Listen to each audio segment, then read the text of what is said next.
Samsy.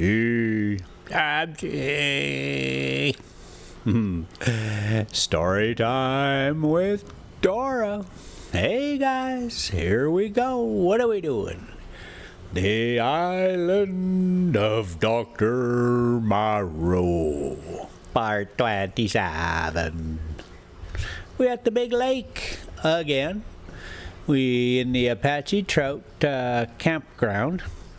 It's one of the bigger, more accessible campgrounds up here at Big Lake. It's got electricity and that kind of thing. It's one of the newer ones. And electricity and I think sewage in some of the sites. Okay, this story. Oh boy, we are coming to the tail end of this thing, and it is going exactly the way you figured it might go. Everybody's getting killed. Moreau's dead. Montgomery's dead. A whole bunch of the beast people are dead, and now Prendick he snuck into the huts of the beast people and kind of barricaded the door because he needs a little bit of a sleep, and he's trying to figure out what the heck he's going to do. So he's sleeping there, curled up with his revolver, trying to just catch a couple of winks. So we'll kind of pick it up there. Then on this drive today, we're just going to roll around with the Garmin 360 up there, the Verb. We don't do 360 today, but I do anyway. I'll wiggle the camera around and we'll look around here and there kind of thing. And it's a fall day, the day before a big snowstorm rolls in. So, okay, now this story. We had just finished off a chapter, and so we'll pick it up here with chapter XXI, chapter 21, the reversion of the beast folk. In this way I became among the beast people in the island of Dr. Moreau. When I awoke, it was dark about me. My arm ached in its bandages. I sat up, wondering at first where I might be.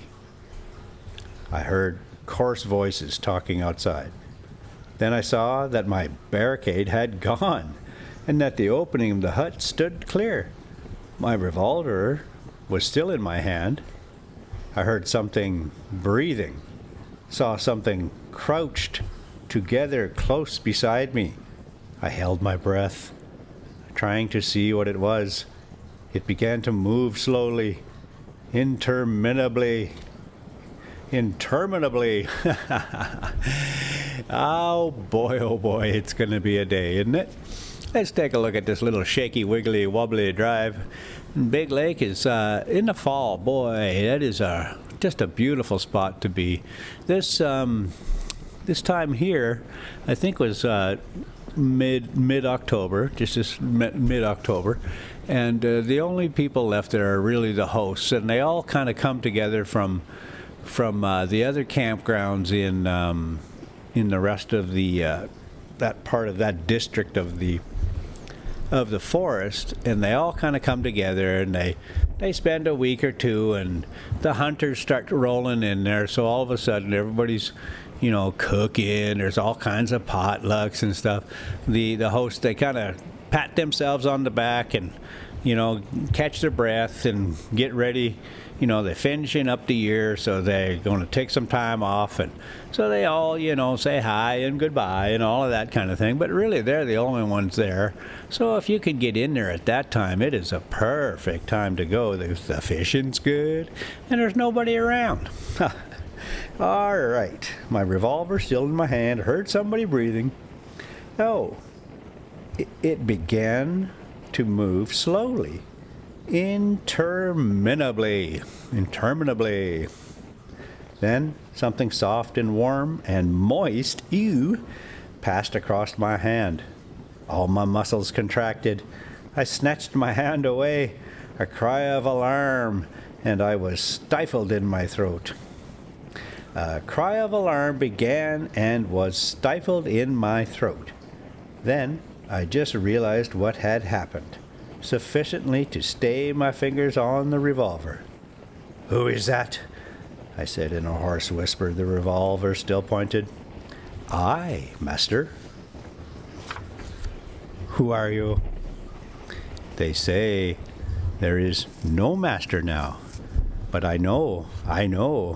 I carried the bodies into the sea, O walker in the sea, the bodies of those you slew. I am your slave, master." "Are you the one I met on the beach?" I asked. "The same, master." The thing was evidently faithful enough, for it might have fallen upon me as I slept. "It is well," I said, extending my hand for another licking kiss. I began to realize what its presence meant, and the tide of my courage flowed. "Where are the others?" I asked. "They are mad. They are fools," said the dog-man. "Even now they talk together beyond there. They say, 'The master is dead. The other with a whip is dead. The other who walked into the sea is as we are. We have no master, no whips, no house of pain any more. There is an end. We love the law and will keep it, but there is no pain, no master, no whips forever again.' So they say. But I know, master, I know." I felt in the darkness and patted the dog-man's head. "It is well," I said again. "Presently you will slay them all?" said the dog-man. "Presently," I answered, "I will slay them all. After certain days and certain things have come to pass. Every one of them, save those you spare, every one of them shall be slain." "What the master wishes to kill, the master kills," said the dog-man with a certain satisfaction in his voice. "And that their sins may grow," I said. "Let them live in their folly until their time is ripe. Let them not know that I am the master." "The master's will is sweet," said the dog-man, with the ready tact of his canine blood. "But one has sinned," said I. "Him I will kill, whenever I may meet him. When I say to you, that is he, see that you fall upon him. And now I will go to the men and women who are assembled together." For a moment, the opening of the hut was blackened by the exit of the dog-man. Then I followed up. We just cruised around through the little store there. That little store has pretty much got everything you want. And I was in there one day, just buying something, can't remember what it was. But there was a poor unfortunate fellow in there, and he was complaining about the price of the little propane bottles. And, he turned to me and he thought he was going to get some, have somebody on his side there. And I said, "Well, it's called a convenience store for a reason." Like I said, "What's it going to cost you to drive, 50 miles to the place where you can get it cheap? What's that going to cost?" So he's like, I mean, these guys are only open for a couple of months a year. And if they have to charge, 50% more for a tiny little bottle of propane, so be it. All right, let's get back to this story. Then I followed and stood up, almost in the exact spot where I had been when I heard Moreau and his stag hound pursuing me. But now it was night, and all the miasmatic ravine, miasmatic, like spasmatic, except miasmatic. Does that help? Ravine about me was black, and beyond, instead of a green sunlit slope, I saw a red fire before which haunched, grotesque figures moved to and fro, further, were the thick trees, a bank of black fringed above with black lace of the upper branches. The moon was just riding up on the edge of the ravine, and like a bar across its face drove the spire of vapor that was forever streaming from the fumaroles of the island. "Walk by me," said I, nerving myself, and side by side we walked down the narrow way, taking little heed of the dim things that peered at us out of the huts. None about the fire attempted to salute me. Most of them disregarded me ostentatiously. I looked around for the hyena swine, but he was not there. Altogether, perhaps 20 of the beast folk squatted, staring into the fire or talking to one another. "He is dead! He is dead! The master is dead!" said the voice of the ape man to the right of me. "The house of pain! There is no house of pain!" "He is not dead," said I in a loud voice. "Even now he watches us." This startled them. 20 pairs of eyes regarded me. "The house of pain is gone," said I. "It will come again. The master you cannot see, yet even now he listens above you." "True, true," said the dogman. They were staggered at my assurance. An animal may be ferocious and cunning all enough, but it takes a real man to tell a lie. "The man with the bandaged arm speaks a strange thing," said one of the beast folk. "I tell you it is so," I said. "The master and the house of pain will come again. Woe be to him who breaks the law." They looked curiously at one another.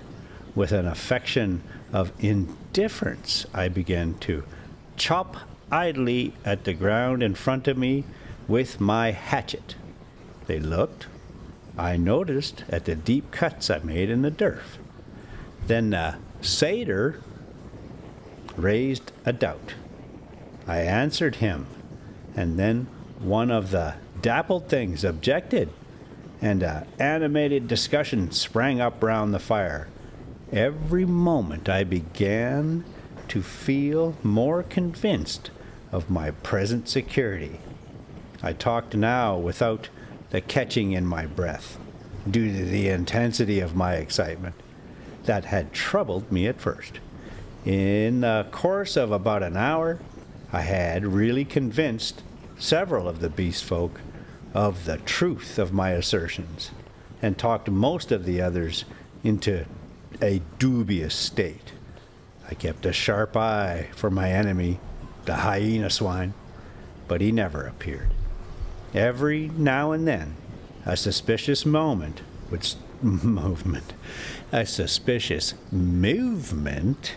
would startle me, but my confidence grew rapidly. Then, as the moon crept down from the zenith, one by one, the listeners began to yawn, showing the oddest teeth in the light of the sinking fire.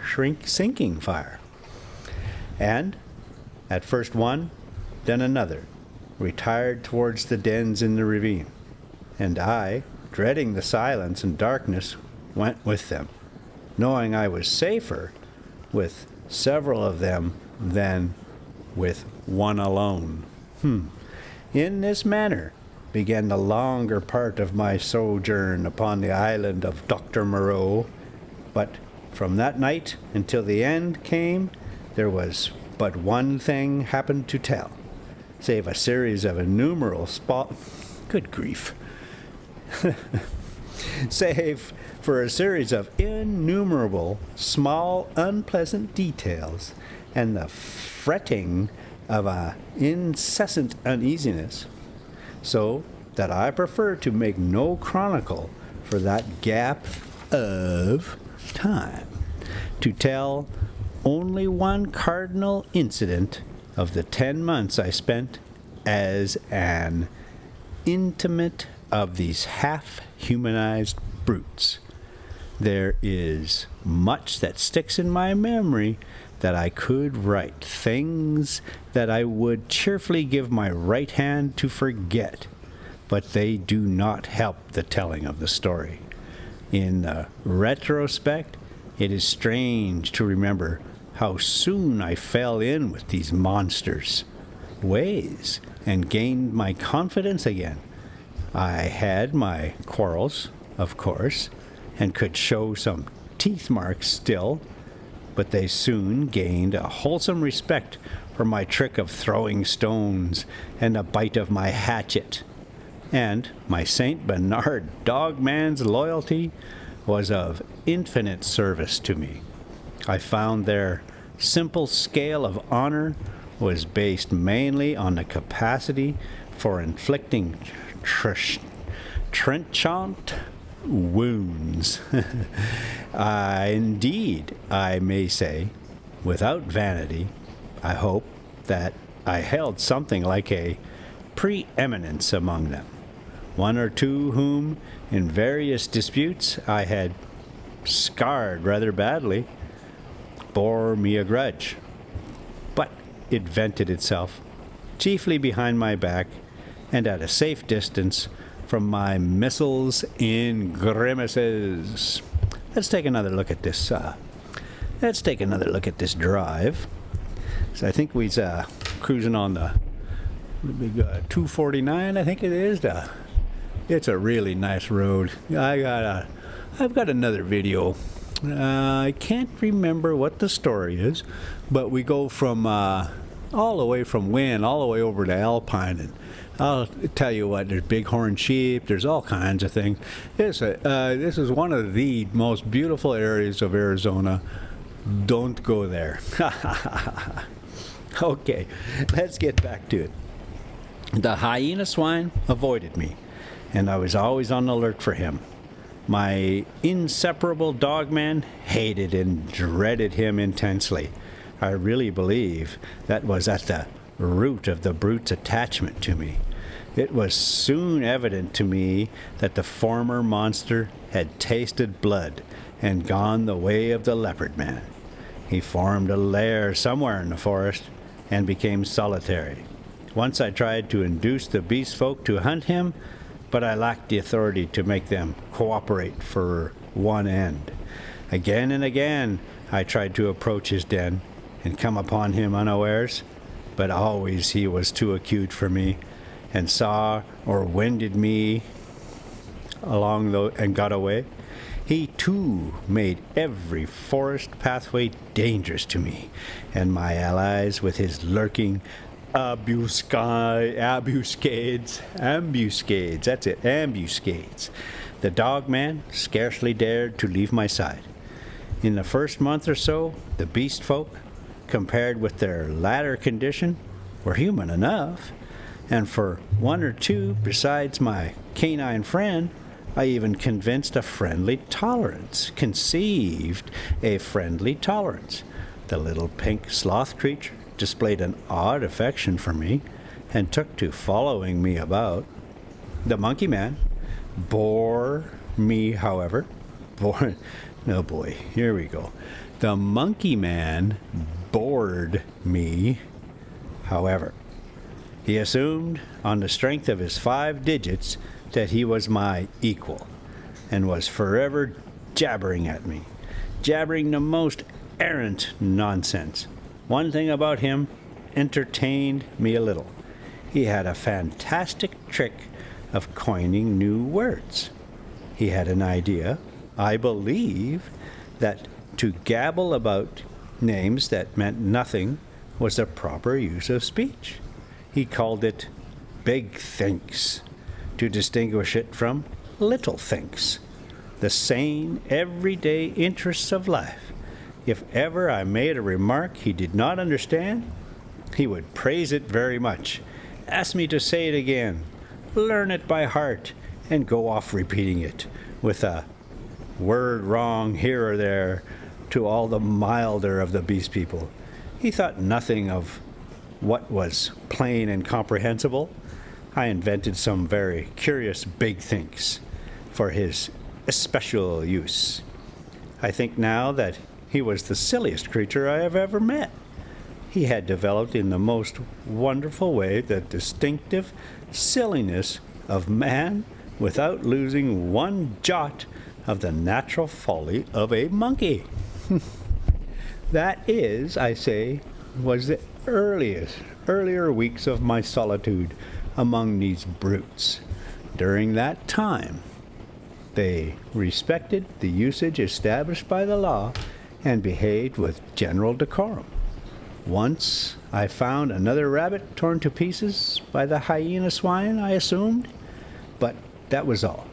It was about May when I first distinctly perceived a growing difference in their speech and carriage, a growing coarseness of articulation, a growing okay.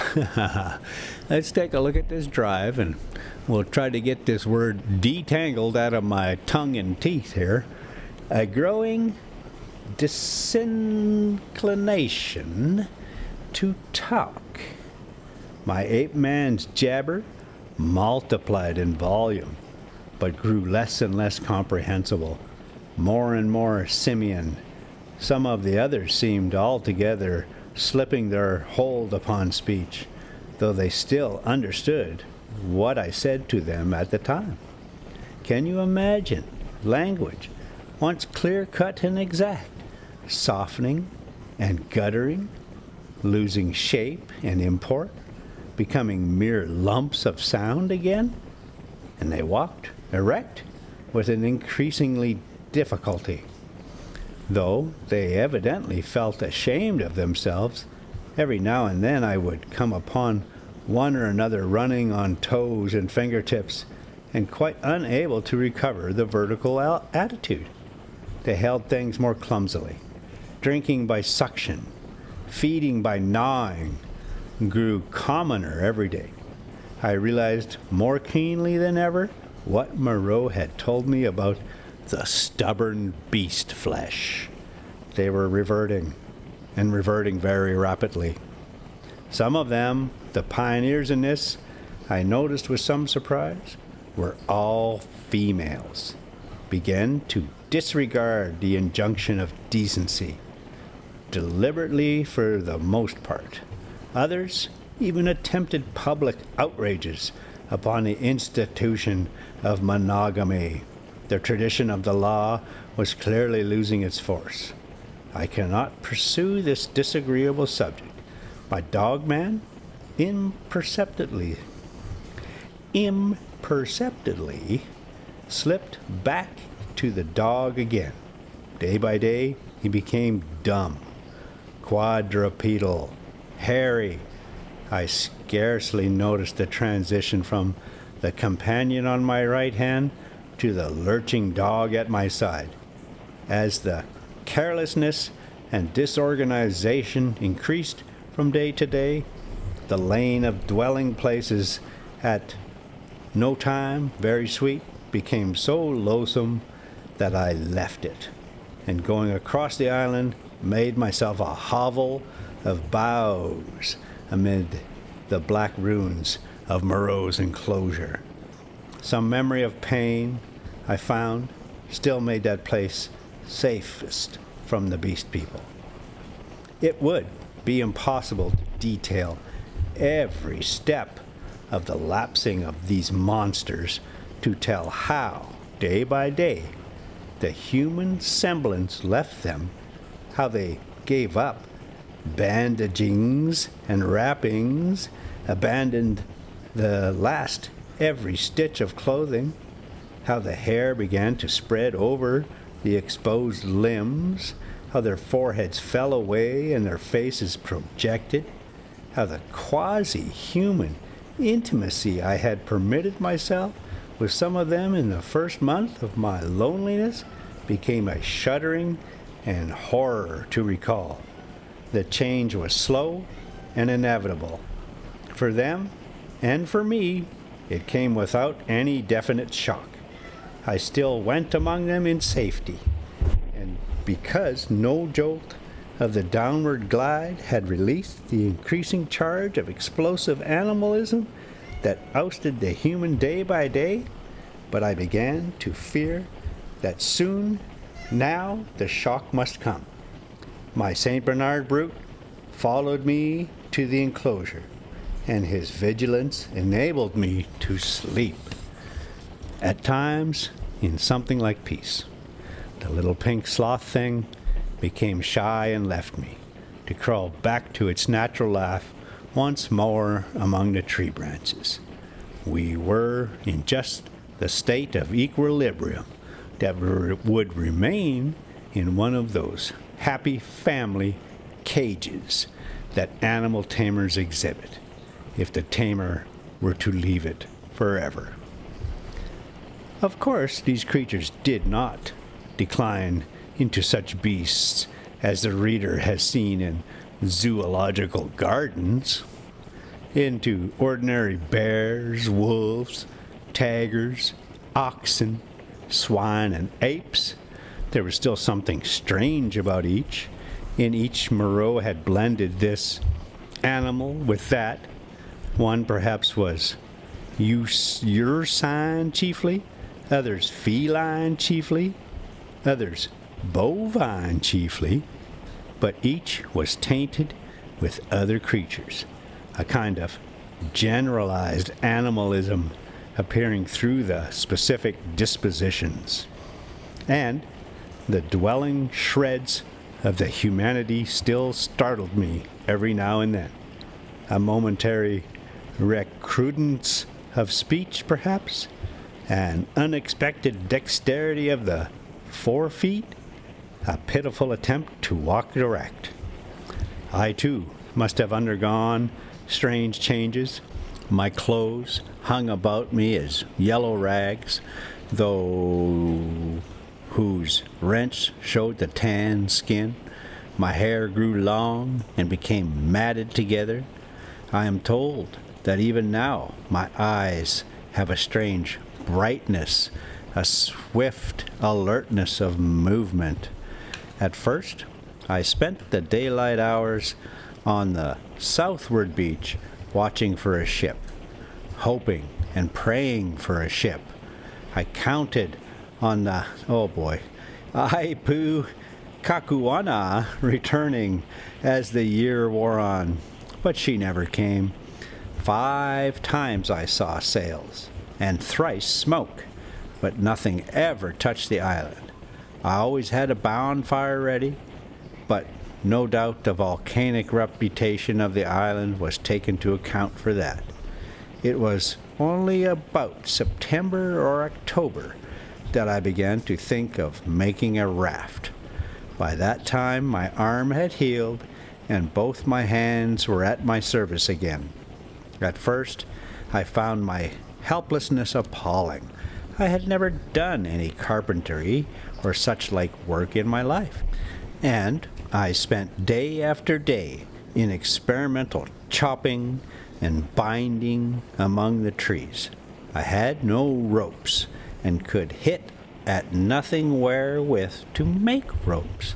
None of the abundant creepers seemed limber or strong enough, and with all my litter of scientific education, I could not devise any way of making them so.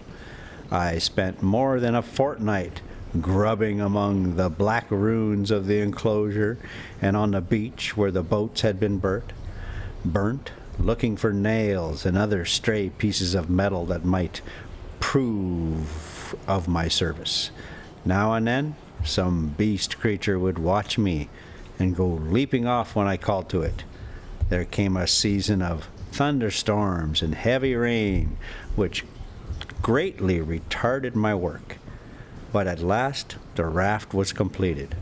I was delighted with it, but with a certain lack of practical sense that has always been my bane. I had made it a mile or more from the sea, and before I had dragged it down to the beach, the thing had fallen to pieces. Perhaps it is as well that I was saved from launching it, But at the time, my misery at my failure was so acute that for some days I simply moped on the beach and stared at the water and thought of death. But I did not mean to die. And an incident occurred that warned me unmistakably of the folly of letting the days pass so. For each fresh day was fraught with increasing danger from the beast monsters. As I was laying in the shade of the enclosure wall, staring out into the sea, when I was startled by something cold touching me, the skin of my heel, and started around, found the little pink sloth creature blinking into my face. He had long since lost speech and active movement, and the lank hair of the little brute grew thicker every day, and his stumpy claws more askew. He made a moaning noise when he saw he had attracted my attention, went a little way towards the bushes, and looked back at me. At first, I did not understand, but presently it occurred to me that he wished me to follow him. And this I did at last, slowly, for the day was hot. When we reached the trees, he clambered into them, for he could travel better among their swinging creepers than on the ground. And suddenly, in a trampled space, I came upon a ghastly group.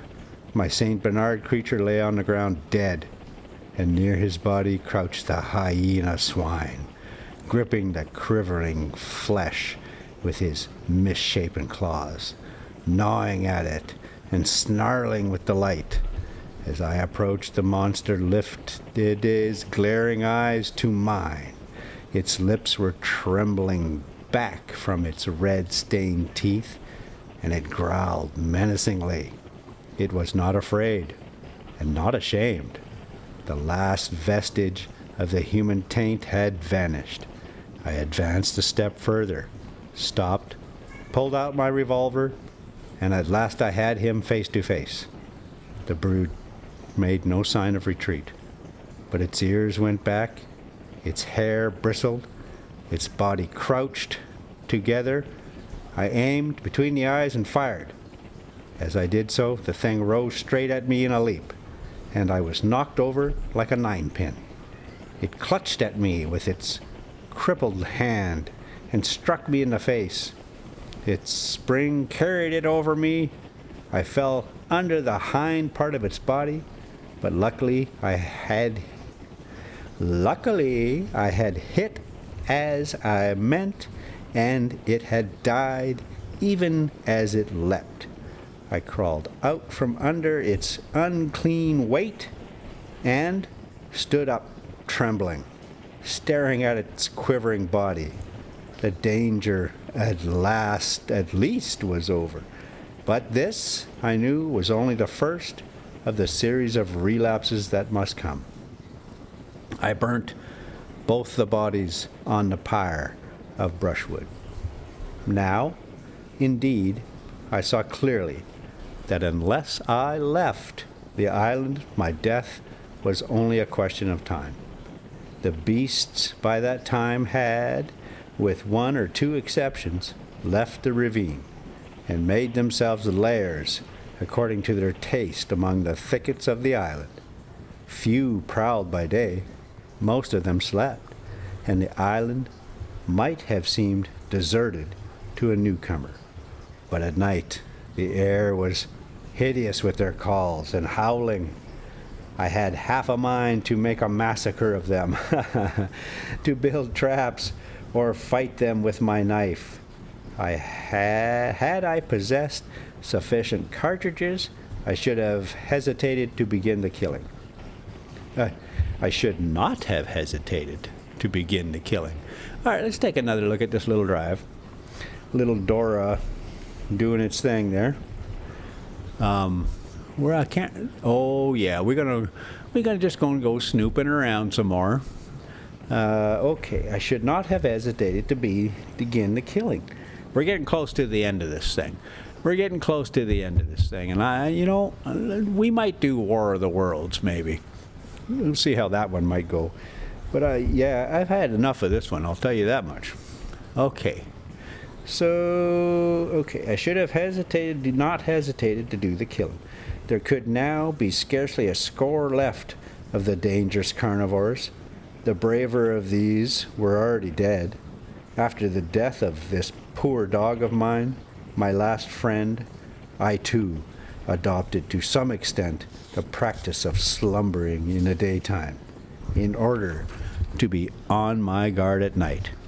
I rebuilt my den in the walls of the enclosure with such narrow opening that anything attempting to enter must necessarily make a considerable noise. The creatures had lost the art of fire, too, and, recovering their fear of it, I turned once more, almost passionately now, to hammering together stakes and branches to form a raft for my escape. I found 1,000 difficulties. I am extremely unhandy. I am an extremely unhandy man. All right, let's take another look at this little drive here. I just had me a little thought. So, lots of just so many really good primitive area camping spots. Let's just take a look, and we'll just do just a little one-pager kind of thing here and take a look and see what we're looking at. So we could get in here with the van, so that means a Sprinter should be no problem, right? And we're on a slope, so it sure be nice to have hydraulic leveling. Oh, again, Sprinter did just fine there. The problem is that 24 gallons of diesel, because the nearest town here is, you know, 40, 50 miles away, so how long could I possibly need? I need half of my capacity of fuel just to get to the spot and be able to get back. So how long could I possibly sit there? Unless, I guess if I'm using propane, I might be able to extend that. It's just the whole thing. The Sprinter is, you know, there's just a couple of things that are just really, really not good. Oh, I think that's going to be the end of it today. Oh, okay. Oh, well, thank you so much for coming along. We'll finish this thing up next time, I guarantee it. All right, guys. Oh, yeah, there we go. That's back at the campground. And that's what happens when you get the same hosts in the same spot every year. All right, Rosie, you go, girl. You go. Do your thing. We're going to finish this thing up. We barely got a couple of pages here. So I'll make the next one super short. And we'll end this thing up, and we're going to have to start looking for a new one. Okay, Rosie, you do your thing now.